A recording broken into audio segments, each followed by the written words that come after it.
Hello mga ka-road trip, samahan niyo po kami. Road trip po muna tayo. Pupunta tayo sa Valdivia Falls sa DRT Bulacan. Pero, dadaan po muna tayo sa Digos Hills. Side trip lang po muna natin. I-enjoy lang po muna natin dito ang ating biyahe. Nga pala mga ka-road trip, ang DRT o Doña Remedios Trinidad ay ipinangalan sa ina ni dating unang ginang Imelda Marcos na si Doña Remedios Trinidad Romualdez noong una.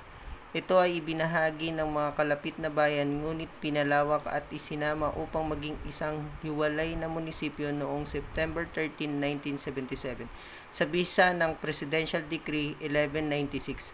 Ang bayan ay kilala sa kanyang mayaman na kalikasan, kabilang ang mga kuweba, talon, at ilog na dinarayo ng mga turista. Paakyat na pala tayo mga ka-road trip sa Digos Hills. May entrance fee po pala dito.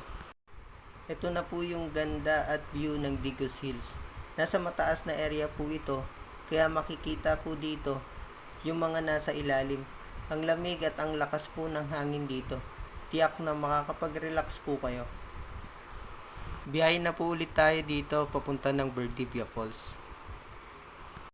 Dito ay maglalakad tayo ng 30 to 40 minutes upang makarating tayo sa Valdivia Falls. Hindi na po kaya kasi ipasok dito ang motor. Kaya maglalakad lang po tayo.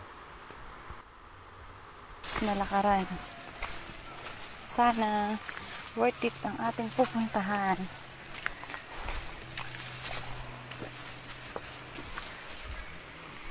Say hi. Ay, nakakapagod po. Ay, Nakakapagod po at sana naman po maganda po yung pupuntahan namin. ano to, interview? Buti na lang nag-rent tayo ng 20 pesos na tsinelas, kung hindi bugbog ang paa natin. Hindi tayo nakapagdala kasi ano na, love ko naman.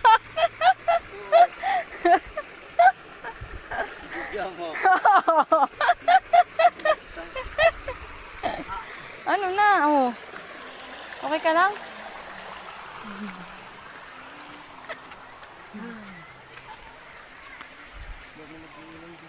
Nabigla po siya. Dito na po tayo sa ating destinasyon. Matapos ang mahigit kalahating oras. Andito na tayo.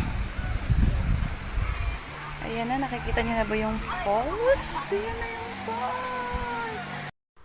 Nandito na po tayo mga ka-road trip sa Valdivia Falls. Sulit yung mahabang biyahe at mahabang lakaran. Grabe, ang lamig po dito mga ka-road trip. Yun lang po mga ka-road trip. Thank you for watching. Sana nag-enjoy po kayo.